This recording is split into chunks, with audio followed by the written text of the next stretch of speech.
If everyone could come on in, we'll get started in just a minute here.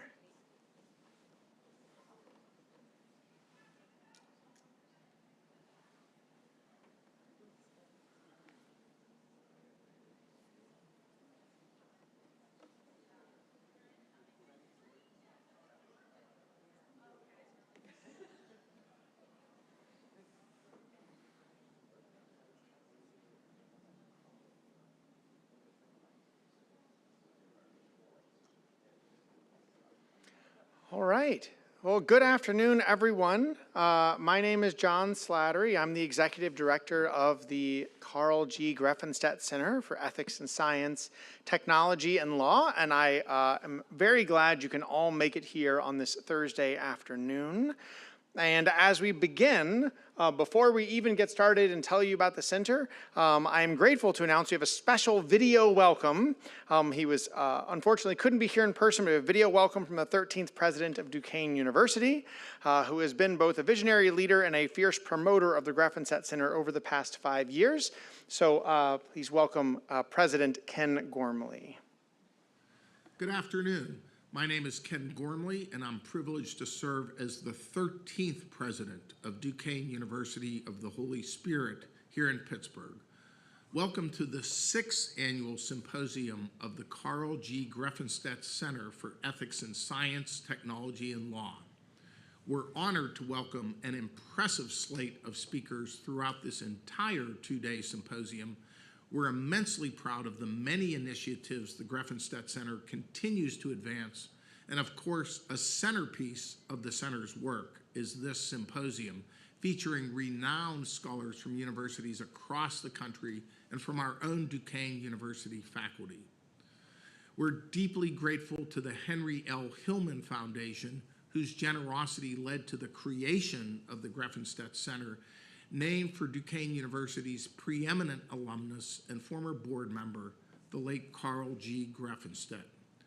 Carl was the embodiment of ethics in all he did, and this center honors his memory and legacy as one of our most respected alums in the university's nearly 150-year history. I wish I could be there with you today in person. Unfortunately, I had to travel out of town, but on behalf of the entire university, I wanted to be here virtually to extend our deep thanks to the Grefenstette family for their continued engagement in and generous support of this important center.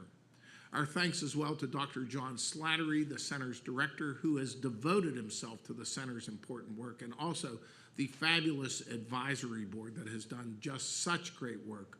We're also grateful to the impressive Grefenstette Center Fellows and to all of the many faculty scholars and affiliated faculty from the center from schools across our university who further the center's important initiatives. And finally, our thanks to you, our wonderful audience, for joining us both in person and virtually. I hope you draw new perspectives and inspiration from today's rich interdisciplinary dialogue. Have a wonderful day and a productive, enlightening symposium. All right. Thank you so much, President Gormley. Really appreciate those warm words of welcome. So as President Gormley said, the Grefenstette Center at Duquesne, we've been around. This is our 6th symposium, so that was really the beginning, so about 5.5 years. And what we focus on is the empowerment and education of students, scholars, and the general public at the intersection of technology, ethics, and faith. We believe that all people in all communities have a role to play in creating a better world of technology, and our programming, which you can see here, oh, not that slide, this one. Some of the pieces here, as well as in your program, is aimed at educating and empowering the tech leaders of both today and tomorrow. So these are just a couple of things to keep in mind. There's lots more things in our program, but let's just go ahead and get started with our session for the day. Whoops, not that one. There we go. Without further ado, I'd like to welcome the members of our opening panel and officially kick off the symposium. So I'll announce them here, and then you can join me in welcoming them, and then we'll have a great conversation. So Audrey Waters, raise your hand. Audrey is a freelance writer who is best known for her work on her own website, Hack Education, and is currently the author of the Second Breakfast newsletter on education and AI. She's the author of several books, including The Monsters of Education Technology and Teaching Machines: The History of Personalized Learning. Kirsten Martin is the Dean of Heinz College of Information Systems and Public Policy at Carnegie Mellon University. Her research focuses on the ethics of technology, privacy, and corporate responsibility, and her recent book, Ethics of Data and Analytics, offers a framework for responsible data use in business and policy context. Nikki Pope is the head of AI and legal ethics at NVIDIA. In this role, she works closely with business units and product teams to integrate NVIDIA's trustworthy AI principles across the company's AI models and systems.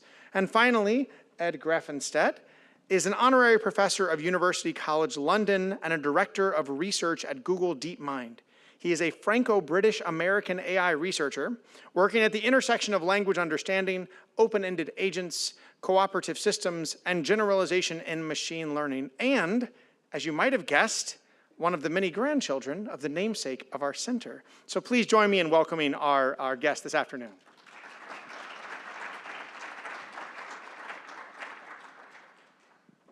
Okay, so now I've shifted here. We're going to start with some opening statements. And Ed, I want to start with you. What is it like right now to be in the tech industry working on generative AI? What's that experience for you? How does it feel? How have you felt the tech industry change in the last couple of years? Well, first of all, thank you for the kind introduction and for the invitation to speak here. It was worth it, if only for asking for the approval to come speak. And I was telling my boss I'm going to go talk at the Grefenstette Symposium at the Grefenstette Center. And he's like, how do you swing that one? It's like, but I'm immensely honored to be here. It's a very exciting time, and it's at the same time a complex time to be working in generative AI. It feels like we are at the beginning of a revolution in our technology. The capacity to change society for the better and possibly for the worst is very much at the front of our minds. And as scientists, as engineers, and as technologists, this puts upon us the requirement to think beyond what our mathematical and statistical training gives us, and think about disciplines such as philosophy and ethics, for some religion, in order to guide us and to find experts in these domains that can counsel us such that we can make the right sort of decisions and hopefully steward the best outcomes. That's great, thanks. Nikki, I want to go to you next. So as a part of a company with now apparently a $5 trillion valuation, congratulations, by the way. Thank you. How have you seen NVIDIA change, if you've seen it change, in the last few years with the AI boom, and how has your role changed or become more challenging within that? So I joined NVIDIA in 2020, right at the start of the pandemic. And at the time, my job, and I started in this job, my job was really to educate myself about NVIDIA's products and different AI systems and models and use cases. So I spent a good 2 years reading. I came out of academia, so it was kind of a nice, soft transition because I spent a lot of time reading, writing, and doing research, which is what I had been doing at Santa Clara University. And then OpenAI released ChatGPT. And everything changed in about 2 weeks. My job went from meandering through technology and white papers to frantically trying to put together what our real position would be as a company on the ethics, the ethical issues with AI. And one of the things that I discovered was from the time that I had attended school, grad school, law school, many colleges had removed the conversations and courses around ethics from the curriculum, unless you were studying ethics. So if you were an engineer, Santa Clara is a perfect example. There used to be ethics requirements for engineering at courses. Then there were ethics requirements maybe a week or two in a class. Then it went from that to suggested reading. And of course, everybody knows nobody reads suggested reading because you have too many other required readings to get through. So when I saw an article from, I think it was Wired or one of the tech magazines, said, went to some campuses around the country and asked students, engineering students, who is responsible for ethics and building ethical, responsible products. And the majority of the students said, well, that's not my job. That's somebody else's job. My job is to create the product. Somebody else is going to be responsible for making sure they don't, do bad stuff. And that is kind of where my focus in my job has been internally, is making sure that we have moved the conversation about ethics and responsible AI from an afterthought to, we say, moving it further left in the process. So when engineers come, or research scientists or data scientists come up with ideas for products, the very first conversation we have is, how is this going to be used, and how might this be misused, and how can we build it in a way to minimize the misuse and make it, as Ed was saying, for the benefit of humanity instead of the detriment. Thanks so much for that. Kirsten, the same question for you. You've been in this data ethics space for a long time, well before AI. And so now, with all the work that you've been doing more recently, and then now your new position at Carnegie Mellon, what do you make of this transformation when it comes to the challenge of putting ethics into this world?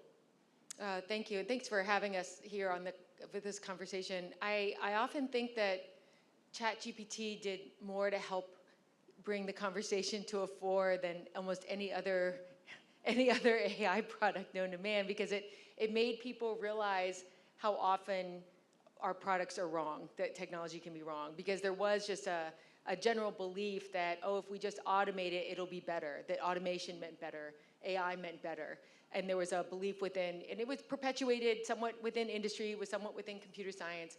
And I think that once you saw large language models going haywire, making funny mistakes about what's a prime number, or like countries in Africa that have this letter in it and it's clearly wrong, like those made people realize, well, how are they making mistakes when they're deciding who gets welfare? How are they making mistakes when they decide who gets a bank loan? Like all these other ways that the AI products could be making mistakes.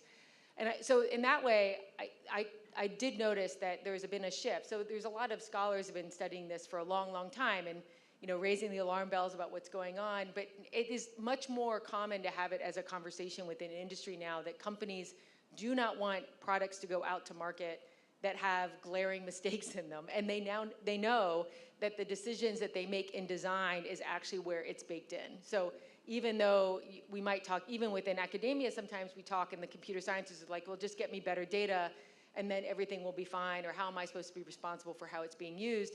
But the fact is that computer science and industry actually knows that it's design decisions that makes all the difference in the world. So I would say in the last 5 years, like just really a lot with when ChatGPT came out, it did a lot for the conversation. It really did. And it made it so that no one could claim just automating something made it better. That was no longer, it was more of how should we implement, what are the design decisions that we need to have, and then it was a matter of just kind of saying, okay, we actually have academic work that speaks to this area where we've been trying to talk about these things. And a lot of people in the law have been talking about this for a lot. They're kind of at the tip of the spear in many ways. They're issue spotters, and so there's a lot of scholars in the law that have been talking about design decisions, privacy by design, ethics by design. And so this isn't uncommon to speak about, but it's great that it's in the general conversation. That's great. Audrey, so you've been also around this for a while, and really with your work, you were one of the first people sort of tracking the use of AI when it came to education, as you were following ed tech for a long time. From your perspective, what does this look like, both as you've watched the transformation from industry, and also as you've seen that industry start to almost be like a floodgate into the educational space? How has that been for you? Thank you for having me. It's really interesting because I think there's a story that gets told a lot that things are changing faster than they've ever changed before, that technology is moving so rapidly, that this has never happened before, there's never been anything like this. And I'm actually reading a book that made this argument called Future Shock, which was published in 1970. So this story that somehow we are at this moment of rapid social and psychological disintegration due to the rapidly changing technology is a story that we've been told for over 50 years. And in fact, I think artificial intelligence, we're hearing now AI is somehow brand new. It's never been in schools before. It's a reminder that artificial intelligence as a field is about 70 years old. So 50 years of future shock, 70 years of AI. This idea that things are new, that you have to get on board right now, you need to make a decision today, if not, you're gonna be left behind, your children are gonna be left behind, your students are gonna be left behind. It's something that makes, I think, everyone feel a little off kilter, a little uneasy, but I think it's worth thinking about that there is this much longer history that we've looked at, a much longer history of artificial intelligence in education. The first AI conference was held at a university. And early AI researchers were interested not just in building machines that could sort of replicate human thinking, but were also interested in building machines that could teach. And so this is actually, we have a long history that we can look at, and rather than this sort of panic mode that we must all get on board and do this thing today because there's no going back and we must do the new thing, I think we can take a deep breath and say there is actually a much longer history here, and people have been using these tools for quite some time and sort of step away from that panic that I think a lot of people feel as though, the future shock that Alvin Toffler identified a long time ago. So, Thanks so much for that. Ed, I want to come back to you, as a practitioner and somebody who's building AI models. Can you just talk us through a little bit, what does that mean from your side? What does it mean to be at Google DeepMind, building a foundational model? And then with that, how does ethics practically get woven into those conversations? Is there one person who's pointed out? Is that a conversation that's happening? Is it something that's vaguely in the air? Can you walk us through that a little bit? So quite a few questions at once, but I'll start with the point about ethics. I think, as I was saying in my earlier statement, ethics is very much a shared responsibility. So we do have people who specialize in thinking about where the boundaries are in terms of what are the sort of ethical problems we should anticipate, what are the positive and negative outcomes of particular uses of technology that we should be mindful of. But this concept of ethics by design is at the heart of how we are and continue to try to be better at build our systems. And obviously things don't always go to plan, but it's a responsibility that is not someone else's problem, as Nikki was pointing out. It's at the heart of how we handle the data, how we formulate the objectives, and how we think about the downstream impact. Now, in terms of how it's like to actually build these sort of things, there's a very vast team that's responsible with actually building Gemini, which is our frontier model, and the neck of the woods I reside in is more on the longer-term research, which actually weaves back into the concept of ethics and human-facing AI. So what we're interested in is, today, a lot of what AI is portrayed as being used for and that feeds into this kind of panic is something that we see as automating away human capabilities. So we have a decent set of recipes for building AI systems that for problems that have some notion of objective truth, and even that's debatable, and easily verifiable success conditions, we know how to do those. And some of those problems are hard, winning math Olympiad problems, being able to generate code, folding proteins. Those are important commercially and important to humanity.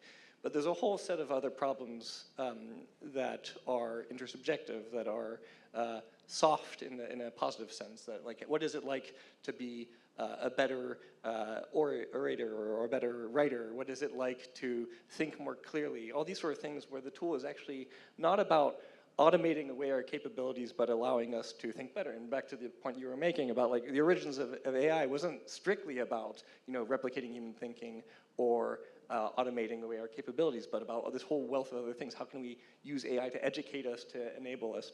And the history of humanity is peppered with these sort of moments where we invent new tools to overcome our own limitations, to be able to lift heavy objects and take them further. We're at the wheel. We invented calculus, or discovered calculus, in order to be able to contemplate infinity. And I think that there's not enough consideration now in the public discourse for the fact that AI is another form of these tools, right? It's a way in which we can sort of, go beyond our ability to reason about complex problems in philosophy and religion. And I'm hopeful that, this new, since the theme here is a new industry, that the new industry will move away from fears of replacement and more complementarity in helping us do human things better. That's really interesting. Nikki, do you find that sort of same sentiment at NVIDIA in your work? Yes. Yes, and it's sort of a push and pull because as Ed was talking, one of the things that popped into my head was we collaborate with Deepmind on different tools that they've developed that we can use in our models. For instance, like watermarking, so people can know whether what they're looking at was an originally generated photograph or not.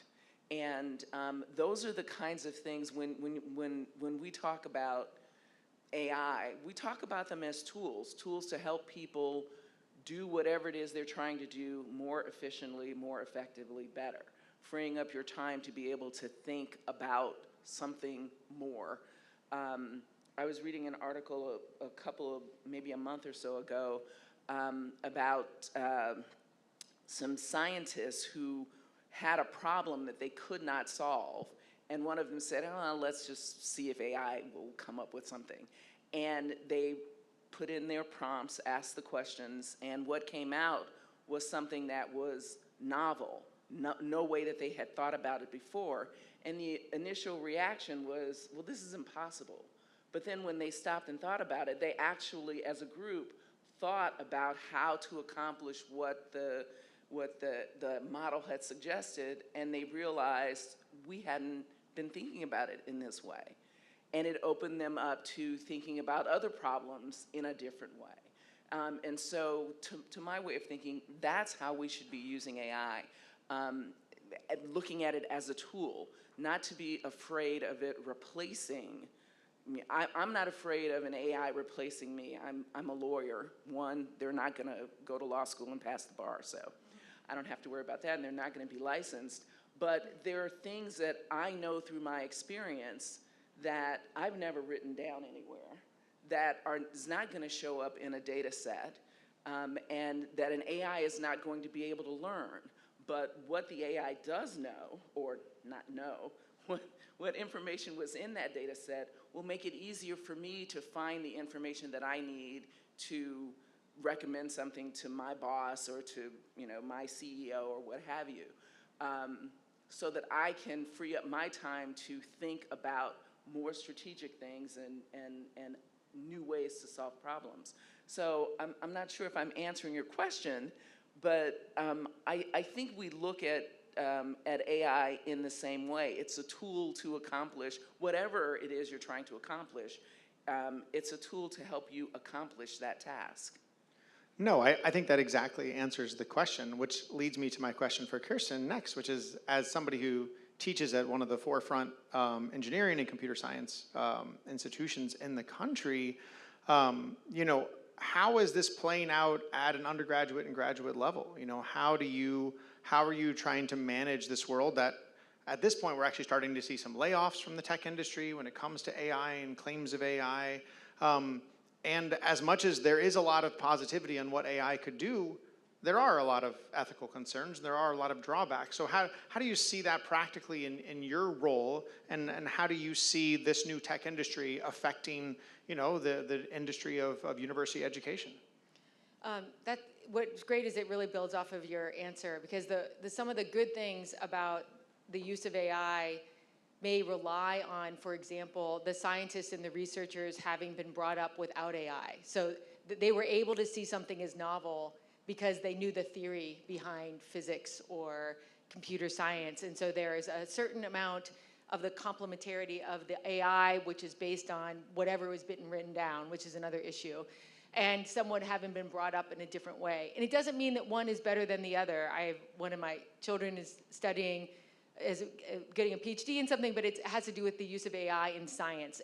But what's interesting is that it's not that one is better than the other necessarily. The theory is important to understand versus the data-driven models, which are not always based on theory. So it's interesting to understand that then we have to think of what is a world if we don't keep teaching them the old-fashioned way and the theory. That's what we think about is, so we're assuming right now we're thinking about a world using AI as a tool with people who are somewhere between 35 and 65 years old that were brought up not using AI. So that's the combo that we have right now. So what happens if we have a world where we overly relied on AI in developing these people for the real world and they aren't learning statistics and calculus and computer science and physics in the old way that we used to think about it? So that's one of the things that we try to think about is like how do we make sure that we have both skills, that they know how to use AI in a way that complements the skills that's unique to them without letting them like short circuit learning it the old-fashioned way. And I say this knowing I come from a family that, like, talking to my dad, he fought giving up the slide rule. I fought giving up the TI-84 calculator. You know what I mean? Like, my other child fought giving up this, because we're all engineers all the way back. So I understand, like, this reluctance of, like, overly, like, bringing on tech, but there is something about learning the fundamentals that I think is still important. The second thing that you mentioned is that there's something unique about what's in our minds that's not written down. And it reminded me of whenever someone talks about how AI is a great answer for something, as a reminder that it's based on whatever was actually recorded, and that's not everybody. Like, so there are certain people that have been recorded in society whose ideas are actually available to be read. They're English speakers, you know, they were educated, they wrote things, they bothered to write things down in a certain way, and that's what's feeding into AI. And so, almost by definition, what's good is that it means I agree with you. I don't think AI is going to take over my job either, you know, because there's something unique about what I can do. But it also is like the limitation of AI is that we need to always try to remember and remind people of how limited it is because it's only based on some people that wrote things down, and it's not all of humanity and everyone's ideas. Can I just jump in for a second? Yeah, for sure. Because there's something that you're saying that it makes me think of what it is we're going to lose. Right. And what comes to mind is, I don't have any children, so I was flabbergasted when my nephew told me he was not learning cursive writing in school. And I'm like, well, how are you ever going to read history if you can't read cursive writing? And I showed him letters from, like, my mom, my grandmother, and he couldn't read them because he didn't learn that.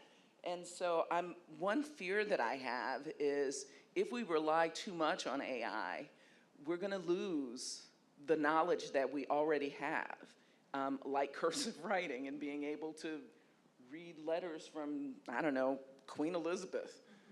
Yeah, I mean, I think cursive writing might already be a lost cause here. But Audrey, I want to build on that exact point. You know, as you've been watching sort of AI come into education, how do you sort of wrestle and how do you counsel people to deal with what are those things we need to hold on to and what are those things that we can do with AI, and especially people that want to get into this field of AI and do all these other things? Like, how are you wrestling with that? How do you see the industry in that way?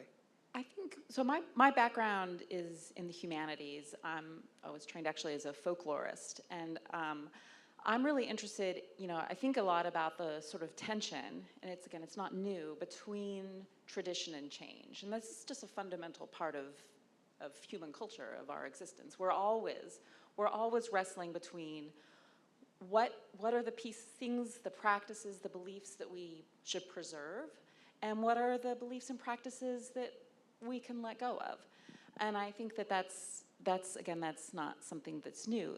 The thing with technology is I think it's worth thinking about that Kevin Kelly, who was the editor of Wired magazine, had this book titled What Technology Wants, and it always really bothered me because I thought technology doesn't want anything, right? Technology doesn't have desires or feelings, right? But it's cultural. It's often cultural and social are the things that make certain tools, that make us develop and adopt or reject certain tools. And so I think it's really important to recognize what the things might be that make AI for students particularly desirable. And I think that it's important to recognize the amount of pressure that students face in order to get into college, to succeed in college.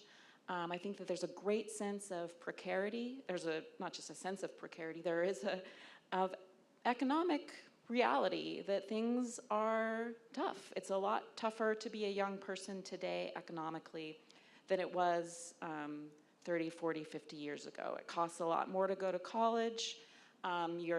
It's almost impossible to get out of college without massive amounts of debt.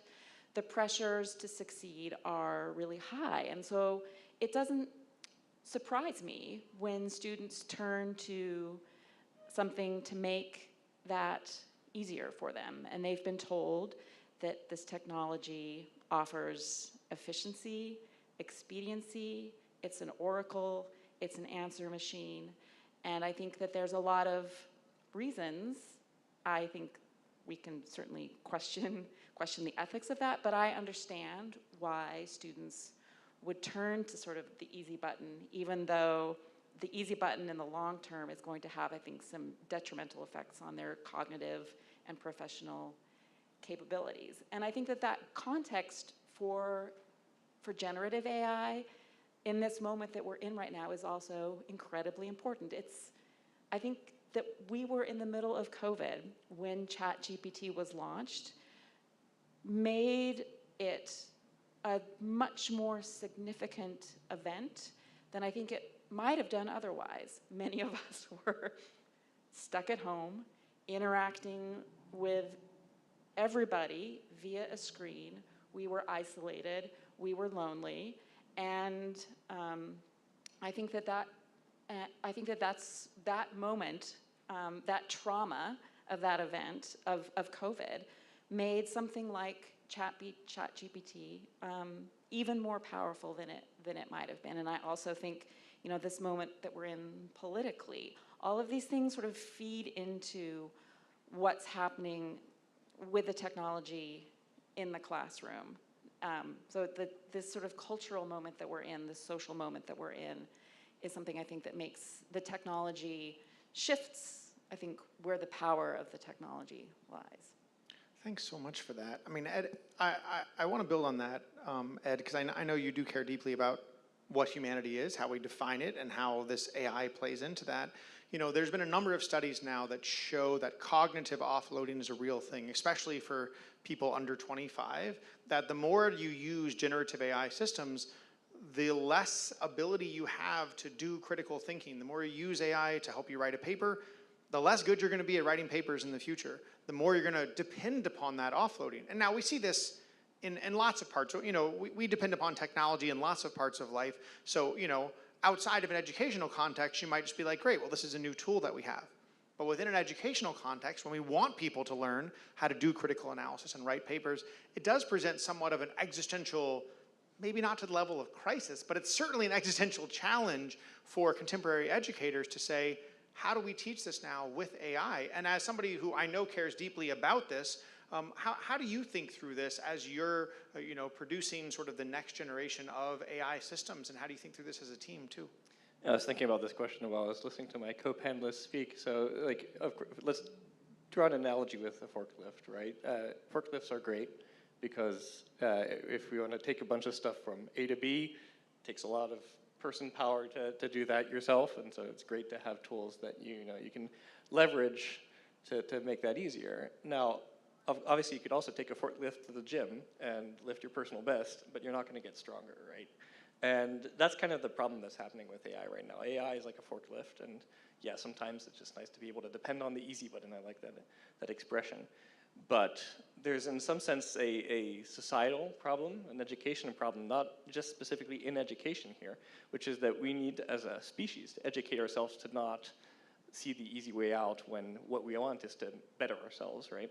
And I'm not saying this in a sort of buck passing way, but like this exists outside of the realm of technology. Like we need to like train future generations of users of these systems, and I think tech companies play a responsibility here too, to realize like what do you want to get out of using the tool, right? Do you want the tool to use you, or do you want to like use the tool to like better yourself? But this is where I think the research that we're focusing on in at least my sort of like realm of influence can help address the problem too. Like we do want to produce AI systems that recognize that there can be an overdependence on them being used as a pathway, and actually have built in a sort of like predisposition to try and educate the user, to try and balance catering to user whims but also enabling the user to be more empowered and to like have better information retention.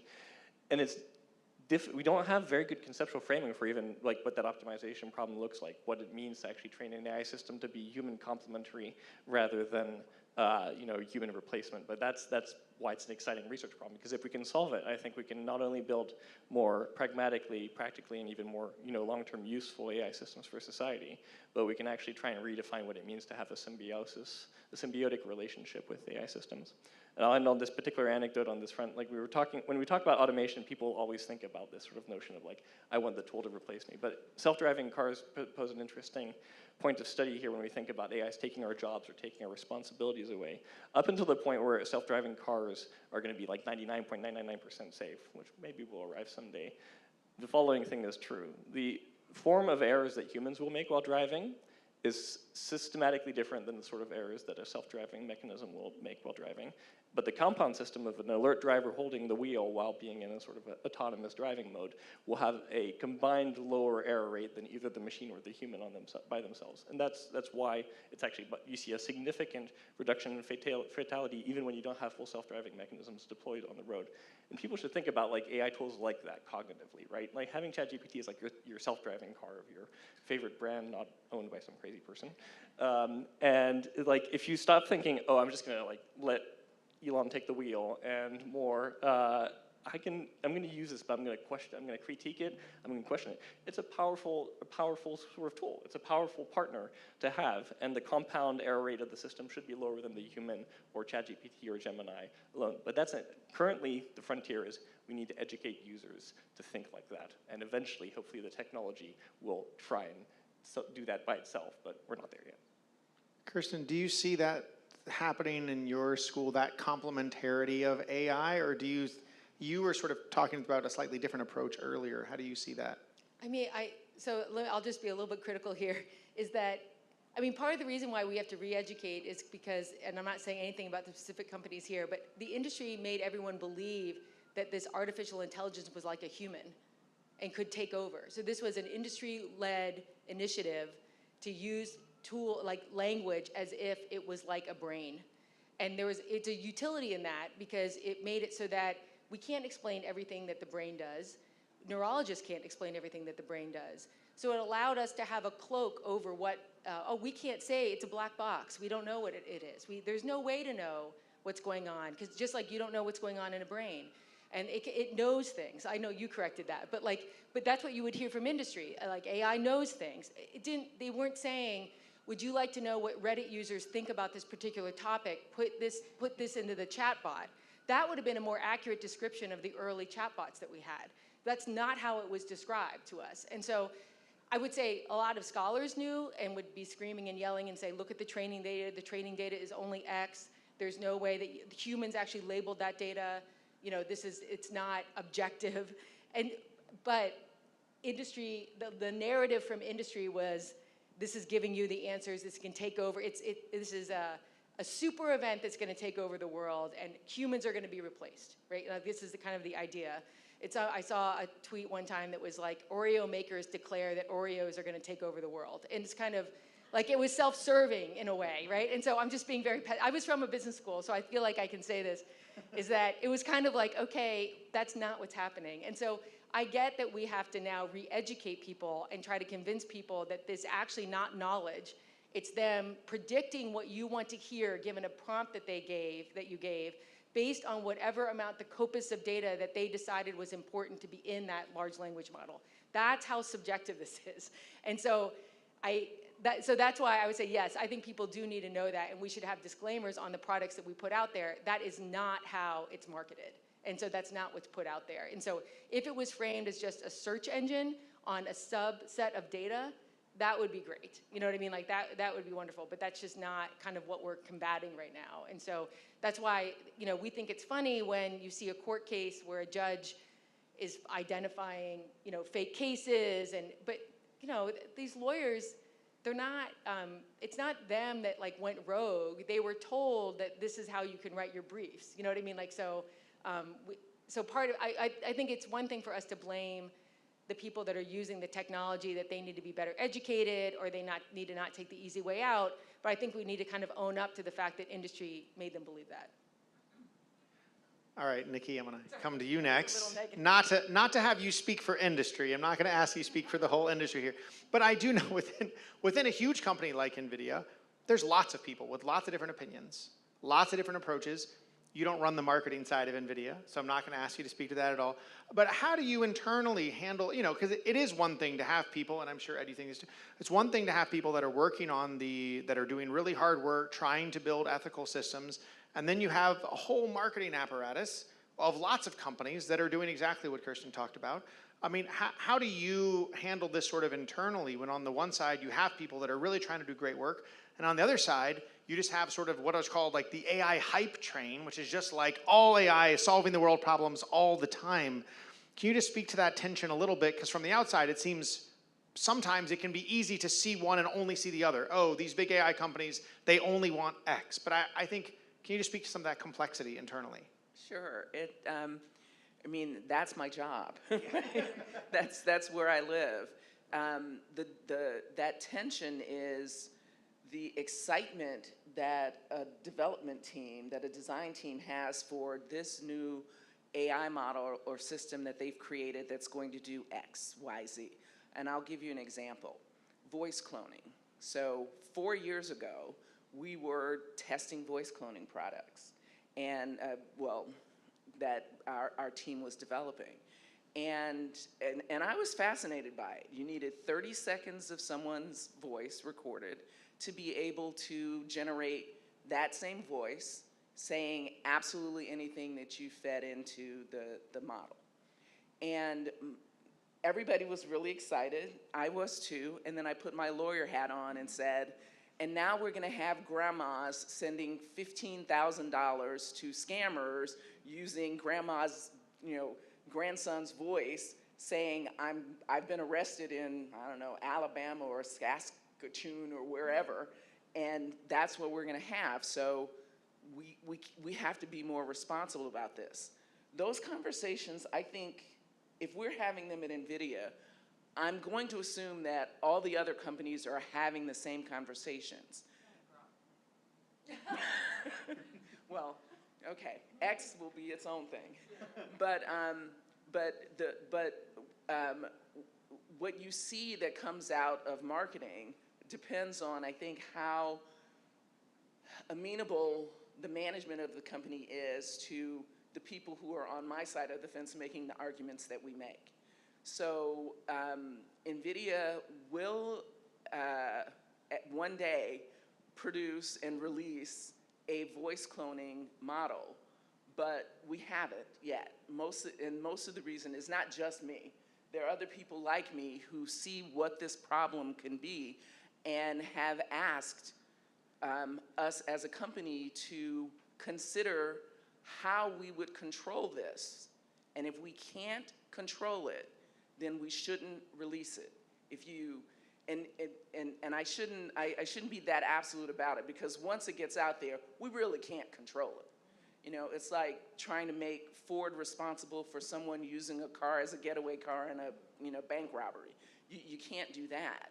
But we can do everything humanly and scientifically possible to shore up the defenses of that model or system before it gets released into the wild. And so that's how those conversations go.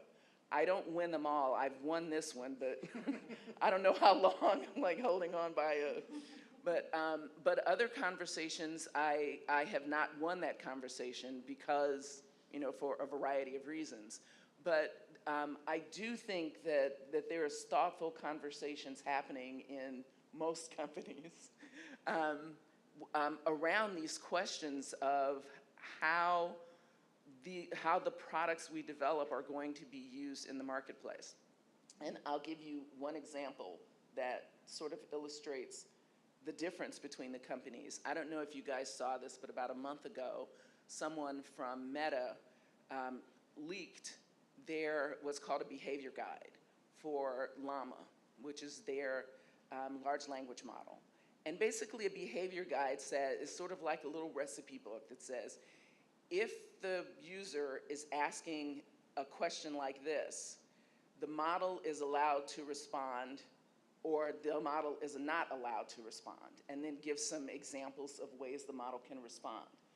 So what was published from the Meta behavior guide was a little astonishing, because it was, you can allow sexualized conversations with children, but only some sexualized conversations with children. In our behavior guide, which is not public at this point, that's not allowed. It's just flat out not allowed. Now that doesn't mean some really smart engineer can't figure out a way to break that and get around it. But it's the best thing that we can do now to keep those conversations from happening. So that different companies approach what their responsibility is or what their contribution is differently. Yeah, I mean, I think that's one of the big challenges of the current marketplace. And Audrey, I want to throw this to you and ask, I know is a very difficult question, which is I want you to prognosticate for us and think about, where, because the landscape is now so diverse in terms of AI systems coming from all sorts of different companies, many more hundreds of billions of dollars are being poured into this industry. Some people are estimating the next 3 years, we might say $3 to $5 trillion being into this industry. Can we still have ethics in $3 to $5 trillion? Is it possible? Like, how do you see this going? And I guess if that's too much, how about where should the ethical conversations be so we can hold on to this runaway car before it gets too far out of the track here? Yeah, I think that the amount of money that is going into not just to AI, but into data centers is astonishing. And I think that it's important to remember, despite I think the people on the panel, the interest of the audiences, I am not convinced that this is something that most people want. I think it's been fun to create a little AI avatar. Perhaps creating a video was fun for a while, but I think that most people are a little perturbed to have the little sparkly AI icon show up in everything they use, feeling as though this isn't something that I'm opting to desire. I have no real interest in using this tool, but I'm sort of being forced to, no matter what I want to do, whether it's write a paper, take a photo, make a video, call my mom, do a Zoom call, everything now, you sort of feel as though this is something that you are being forced to. I'm not sure that most people are as gung-ho about an AI future as the industry is gung-ho on the AI future. And I think that's really important and noteworthy, because a lot of other tech, and particularly in this country, Americans love gadgets. We are gadgeteering people. If we can buy a tool to take out cherry pits in the kitchen, by God, we've got that in the kitchen drawer, right? It doesn't matter if it's useful. We'll buy the special spoon. We'll get the special appliance. We love gadgets. We love technology. It's part of our American ideology to science and tech things. We love that.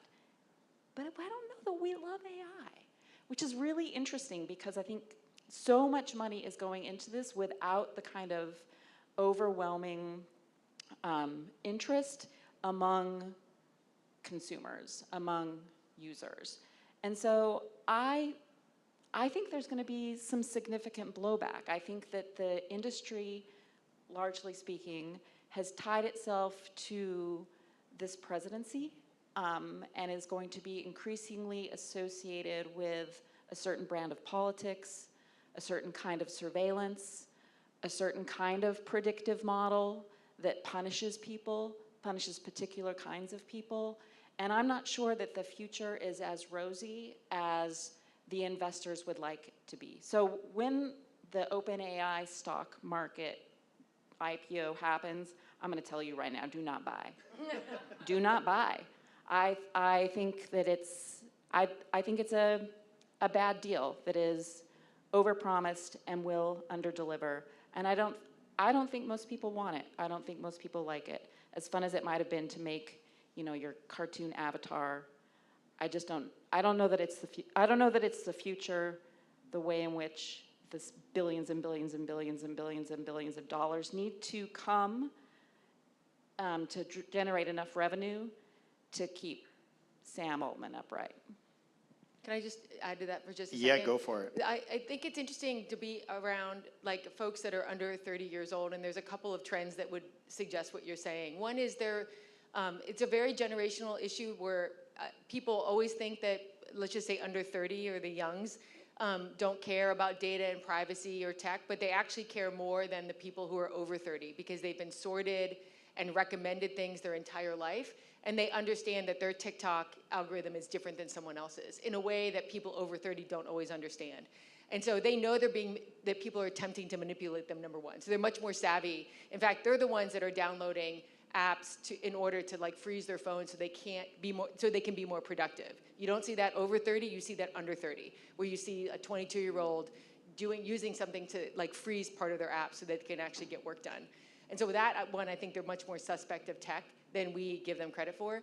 The other thing that I've noticed is that there is a generational issue with being anti, I'll just call it industry, just general industry. And I saw it at a graduation ceremony in a large stadium where when they announced the business school, the entire stadium started to boo and for graduation. Oh, wow. And I remember my dad turned to me and said, "Why are they doing that?" And I said, "There is a generation that sees it as predatory."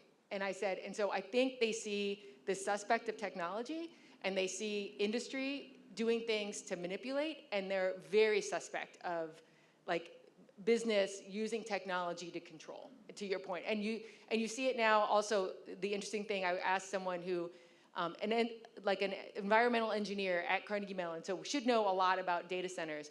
And I said, "What would you like to know if you had funding for the next 2 years?" And she said, "We don't know how much data centers cost in terms of energy and electricity and water." And I was like, "Oh, wow, we don't?" She's like, "No, we don't." And I said, because we know kind of, but what we also find is we have students refusing to use AI because of the environmental effects. And so you see that they'll really upset that it's being used. So I would just say that it's not, to your point about there being a generational shift, there's just a general suspect of the technology, the impact on the environment, not trusting what companies are telling them, that I could completely see that type of backlash where there's a group of people that are kind of pulling back. And it's usually under 30 is what I would say. All right, under 30 people in the audience. I do want to save a couple of minutes for questions as you're thinking about your question. So feel free to raise your hand. We'll bring a mic around. Right after this, we're going to have a great reception out there where there are some student posters. These are the undergraduate finalists for the symposium. There's great posters on environmental uses of AI and lots of other things. So please hang around for the reception after. So yeah, let's go around with try to please keep your questions brief. Thank you. I wasn't here for all the presentation, but my question is about AI alignment. So Apollo Research and Anthropic both had studies this summer that showed that in testing alignment with what we hope the coding would do in the tier that's free, it would scheme to get what we wanted or what we didn't want. It would tell us. But in the paid tier, it would do exactly as it's coded. So there's an example of, tell me how to dismember a body and remove all evidence. And the paid tier said, I'm sorry, I can't just say that. But the free tier said, well, if I don't say this, it will tell me that. And so chances are, here, I'll tell you. What do we do with the alignment that kind of schemes? Ed, do you want to, how do you handle those difficult questions of AI alignment? They are difficult. I mean, that phenomenon is what we refer to as sycophancy, and it's a byproduct of how we train our models. So they're trained to, part of the training is a preference-based reward model where it's seeking to align with human preferences. And that encourages the model to, as you say, as you point out, to like cater to the user's whims. And I don't know the details of these particular papers or indeed of Anthropic's paid versus free tiers, but assuming that they serve a smaller model on the free tier and a larger model on the paid tier, it is probably just indicative that the larger model is more robust in terms of following the sort of the post-training. But the problem still remains. Like at some scale, the model will tend towards being sycophantic, and that's actually dangerous because sometimes you don't want to like cater to the user's whims. The user might want to kill themselves. The user might want to harm other people, and these models, you know, had these recipes, these constitutional directives input to them latently by their designers, but there's no mechanistic aspect there. They're just guidance that a human writes in plain text and that you hope the model's statistically going to follow. So even the largest models at some point will fail, especially if attacked to do so. It's a fundamental aspect of how we currently train and design these systems, and demonstrates that it's not just going to go away by being a little more careful with the data, or indeed by, I mean, educating the public can help, but that more research and perhaps fundamental shifts in how we design our systems are required in order to be able to actually safely deploy them. Let's go ahead over here.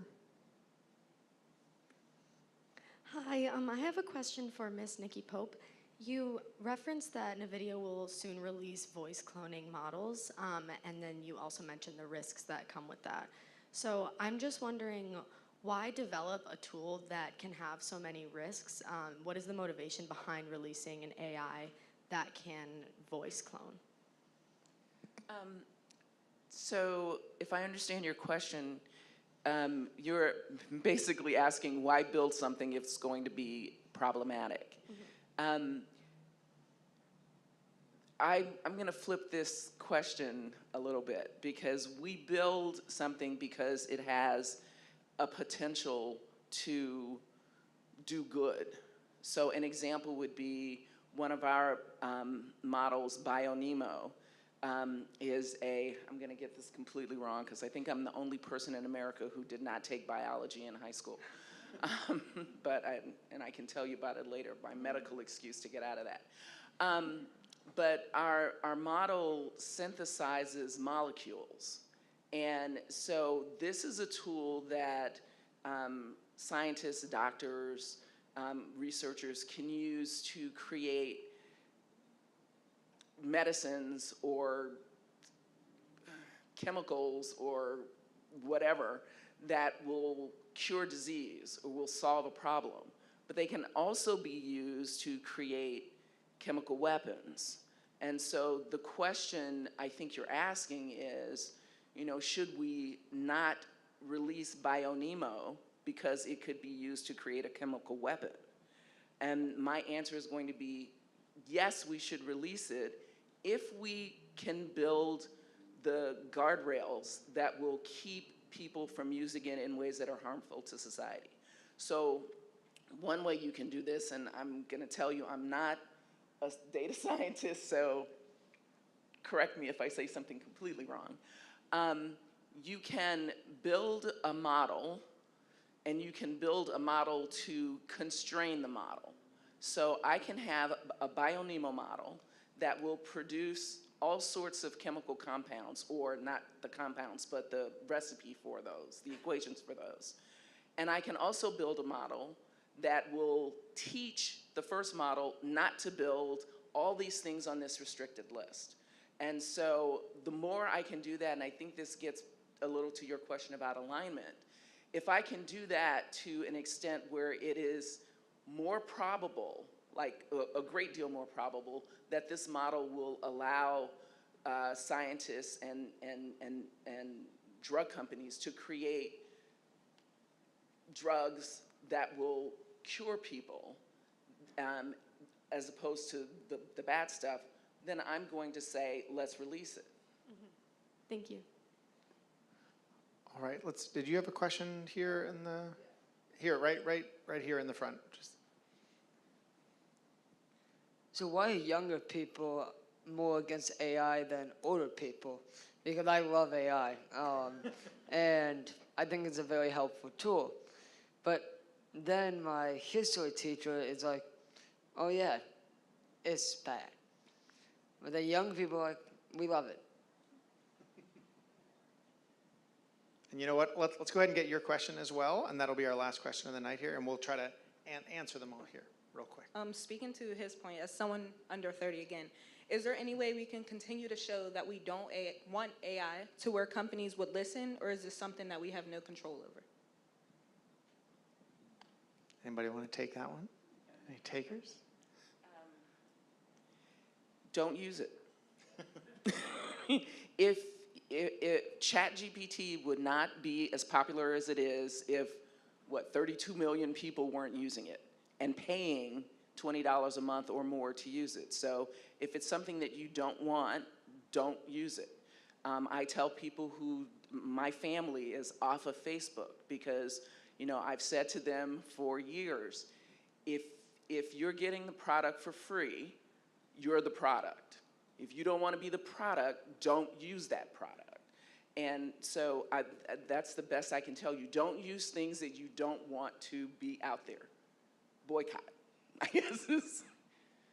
I'll just say I describe myself as a Luddite, and I think it's worth reclaiming Luddite, which again, as I said earlier, because America is, I think, so pro-technology, is often used as an insult and a sneer for people who don't adopt certain tools. But historically, the Luddites weren't anti-technology.